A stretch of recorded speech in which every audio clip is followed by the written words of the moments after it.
Oh, I gotta fix my lighting.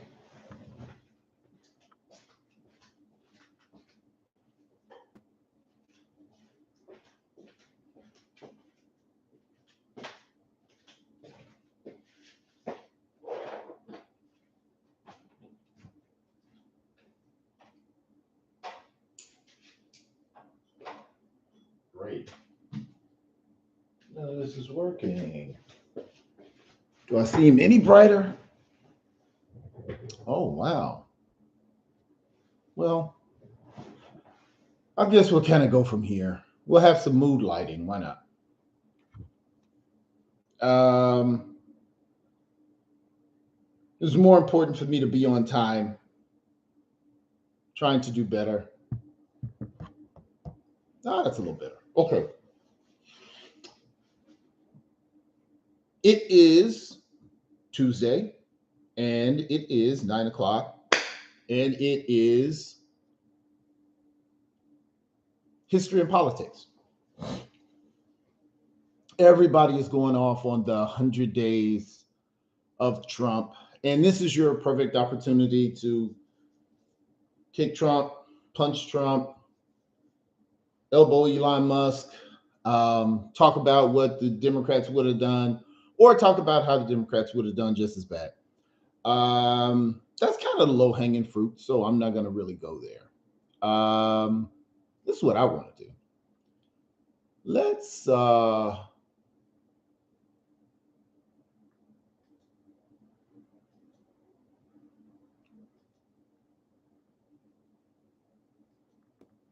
Let's look at share my screen. What can you guys see? I want to make sure. I want to make sure that you can see this. Make sure you can see the right thing.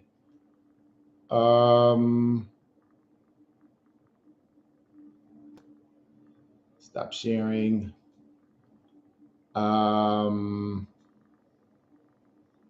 going to switch off and go to the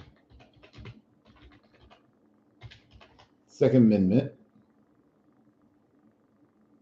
or better yet, the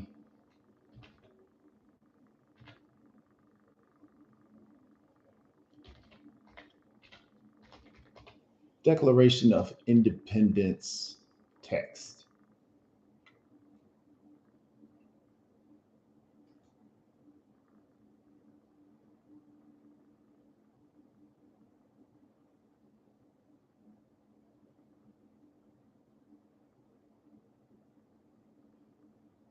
Okay. Let me see if I am doing this right. Selected tab to share or window. I want to share this one. I just want to go here. I don't know if you guys are seeing what I'm trying to share. Blah, blah, blah. Yes, that's what I'm actually trying to share. This. Share. Okay. And I believe we're good. There was a Senator Raskins and Marjorie Taylor Greene were debating a topic concerning um, a statement that she said that January 6th was basically patriotic. People were functioning under the Declaration of Independence, and those people out there were exercising their American right. And surprisingly, for a person who takes, to be kind, some risky stances, Marjorie Taylor Greene backed off of that statement.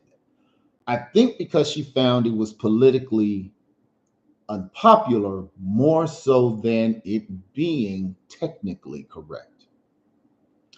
We hold these truths to be self-evident that all men are created equal, that they are endowed by the Creator with certain unalienable rights, that among these are life, liberty, and the pursuit of happiness, that to secure these rights, governments are instituted amongst men, deriving their just powers from the consent of the governed, that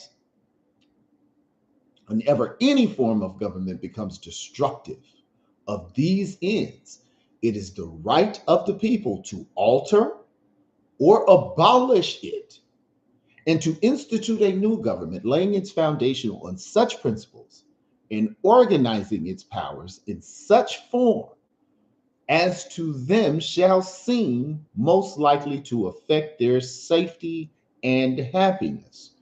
Prudence, indeed, will dictate that governments long established should not be changed for light and transient causes, and accordingly, all experience hath shown that mankind are more disposed to suffer while evils are sufferable than the right themselves by abolishing the forms to which they are accustomed.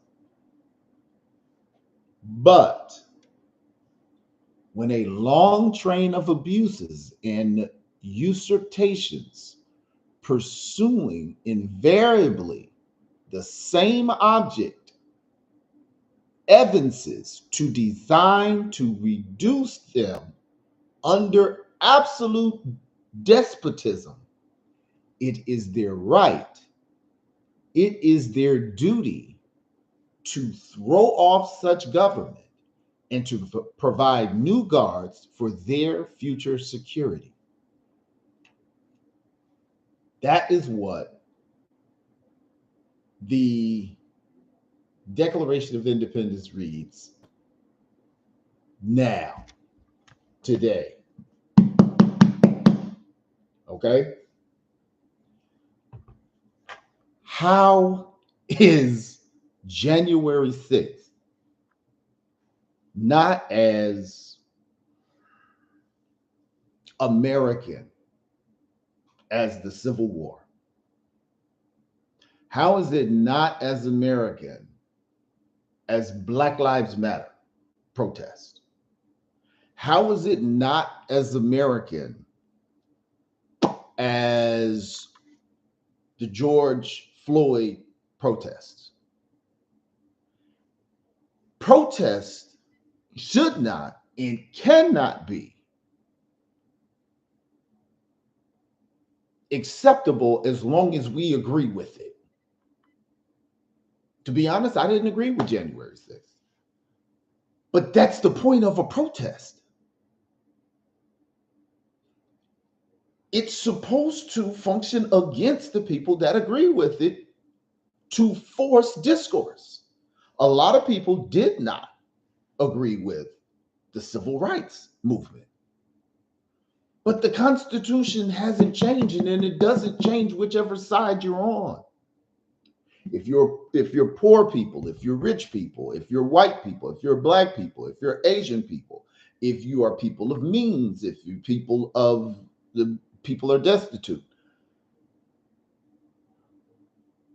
where the protest takes place doesn't matter either. So I was really shocked that Marjorie Taylor Greene backed off that statement. It's true. And it doesn't say, now it does say that you have to be careful with it. This is not something to just do, but it has to be a long string of issues that cause people to just go ahead. And now you say, oh, that was just white Americans. White Americans have caught hell since the country has formed. Remember, indentured servitude was one of the first misgivings of the formation of the 13 colonies. Those were European citizens. Bacon's Rebellion, those were poor white citizens as part of Nathaniel Bacon's group. So let's not completely color code protest and dismiss it if it's white people. It's not, it's protest is not color coded. And let's just be honest, we weren't included in this. Black folks, we weren't included in this. So this is about white men. The poor white men really had a limited place in it, like women did, I'm sorry, until the 19th Amendment in 1920, which gave white women the right to vote. Remember, that did not give women the right to vote. That gave white women the right to vote. The rest of the women did not get to vote until 1965.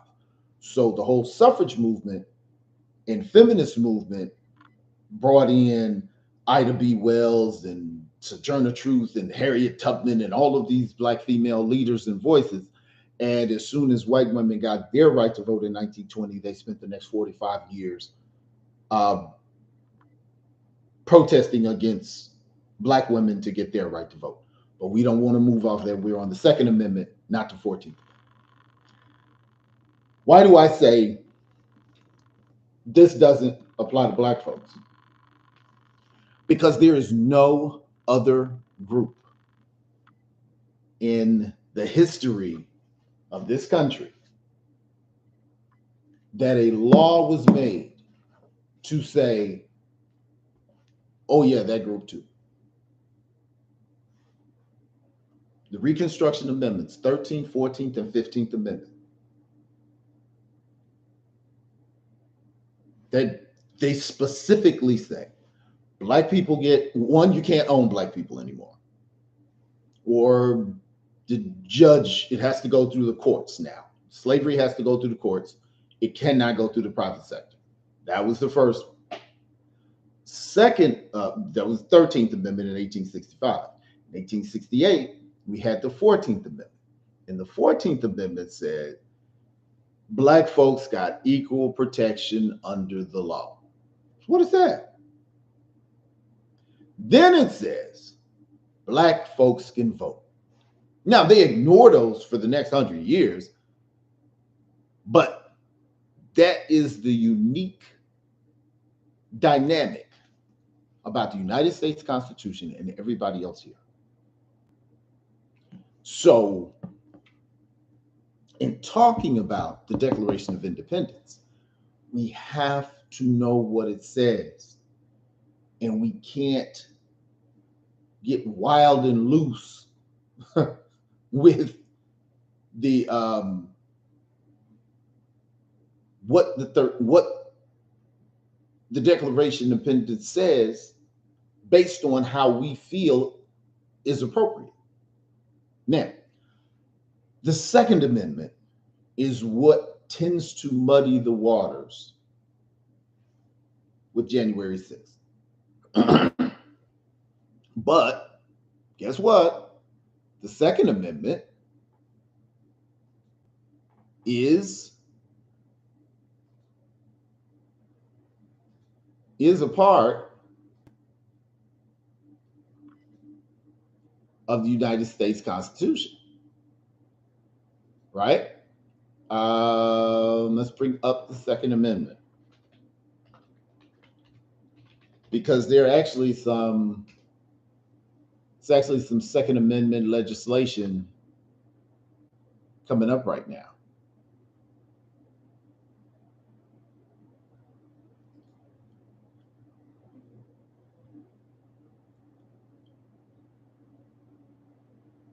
I want to make it where you can see the Second Amendment. So I'm going to try it again. Second Amendment. Bam. Okay. Share. Okay. Supreme Court interpretations. Okay. The Second Amendment is an amendment to the Constitution of the United States adopted in 1791, part of the Bill of Rights. Now, what is the Bill of Rights?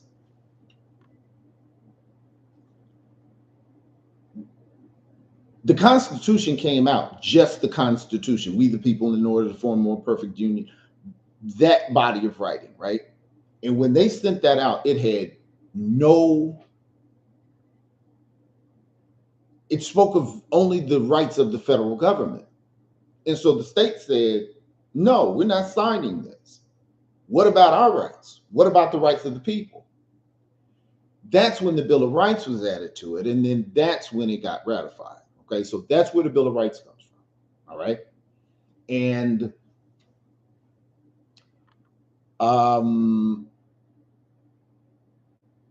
that provided a constitutional check on congressional power under Article 1, Section 8 to organize, arm, and discipline federal militia.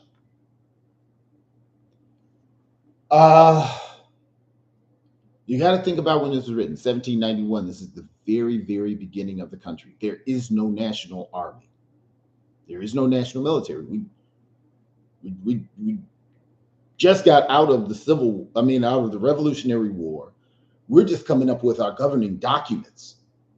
We're not a monolith at this time. All right.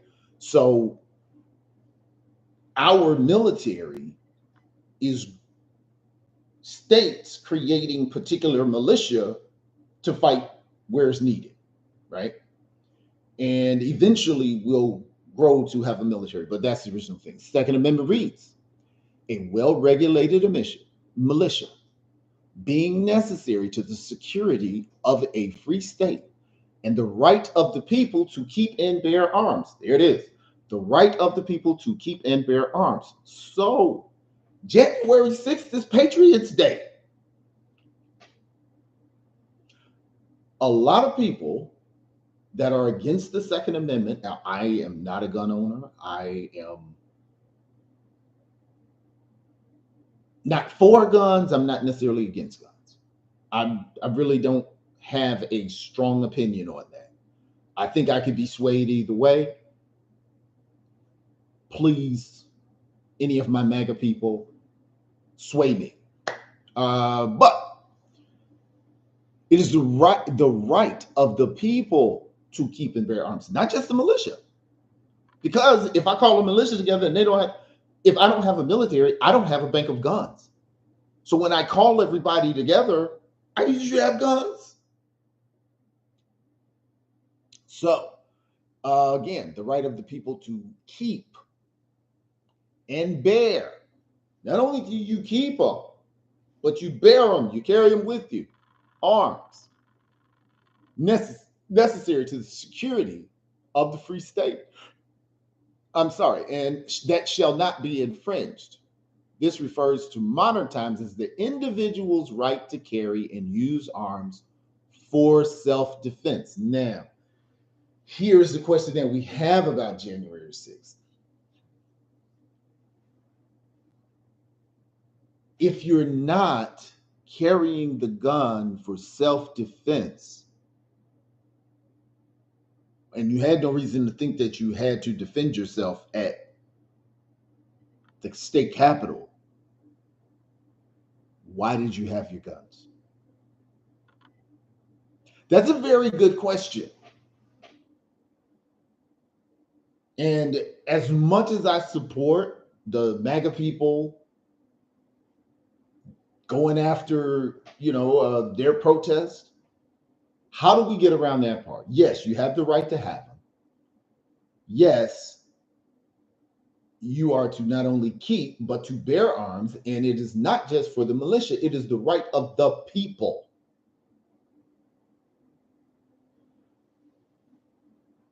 But it is referred to in modern times as an individual's right to carry and use arms for self-defense. Second Amendment was envisioned by the framers of the Constitution, according to the College of William and Mary law professor and future U.S. District Court Judge St. George Tucker in 1803 in his great work, Blackstone's Commentaries, blah, blah, blah, blah, blah, blah, blah, as the true palladium of liberty is the ability to keep and bear arms.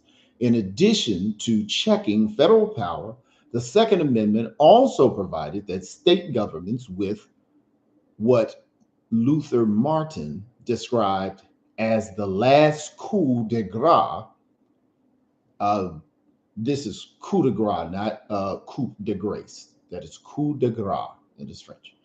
That means the end. the the wrap up, the crescendo.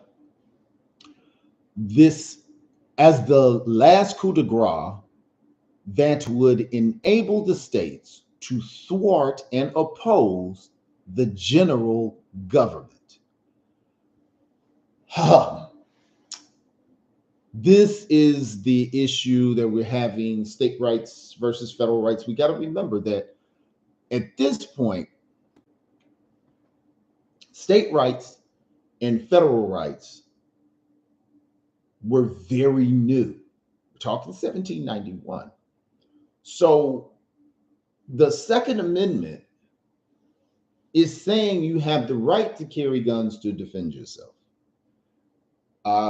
You have the right to keep and bear arms. That's what it says. I can keep it and I can bear them. I can keep them on me. The interpretation says it's for self-defense, but that's not what the Second Amendment says. So if we go by the interpretation, which we have to, if that is that of the Supreme Court, you shouldn't have it at the state capitol. But if we go by the letter of the law, you can have a gun wherever you want to have it. Now, is it state law in Washington, D.C. to have a firearm in a federal building? Is that against the law? I'm pretty sure it is. But how far do we want to take our protest?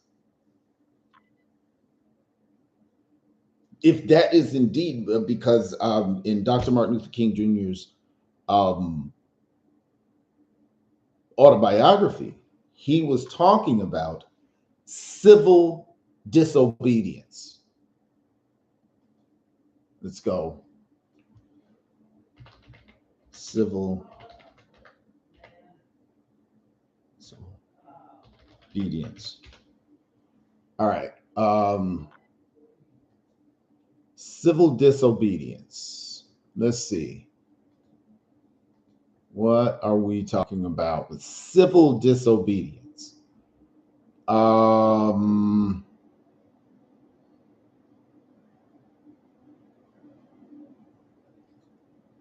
Let's see where we are. And of course, my internet freezes up.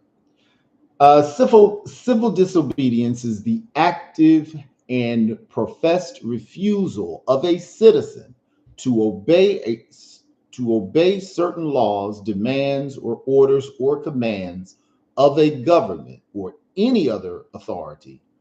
By some definition, civil disobedience has to be nonviolent to be called civil disobedience. I don't know why it's not opening up, but it's right here. This is where I'm reading. Okay. But the page just completely froze up on me. Okay. We'll just go ahead and bounce off that. But that was the point I want to get to. Could we call January 6th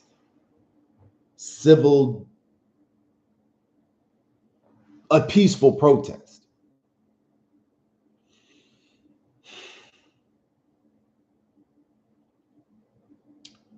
I can't see you saying your protest is peaceful if the people you're protesting against have great reason to believe they are in imminent harm, which is what happened on January 6th.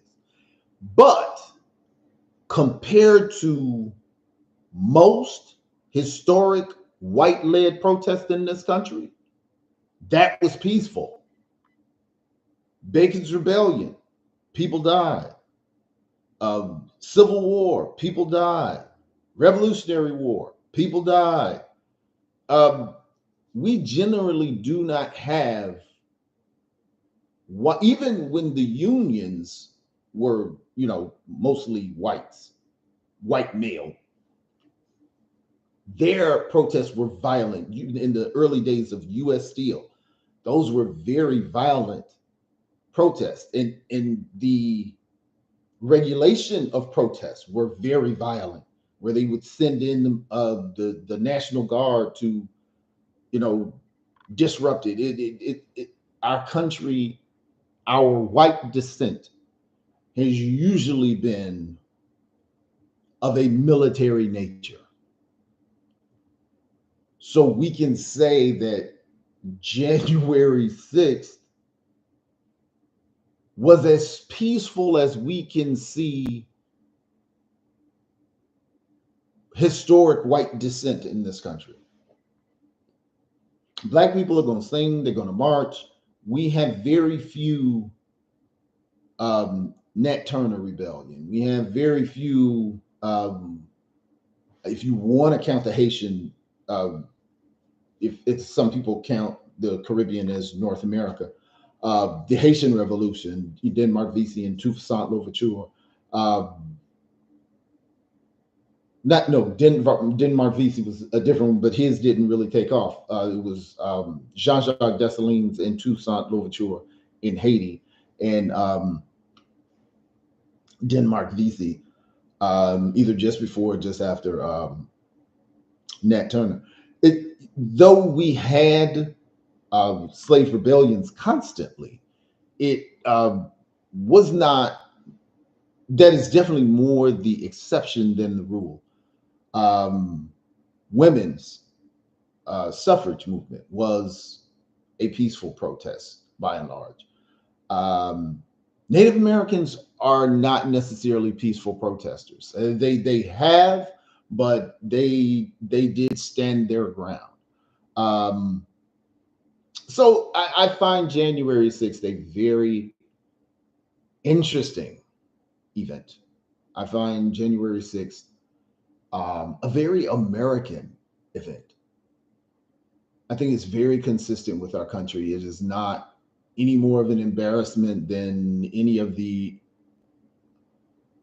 Is that really worse than Charles Sumner being beaten, bloody, and caned on the Senate floor? Not really. So I think that we can call January 6th officially Patriots Day. I am on the side of, what is the lady's name? Marjorie Smith. What is her name?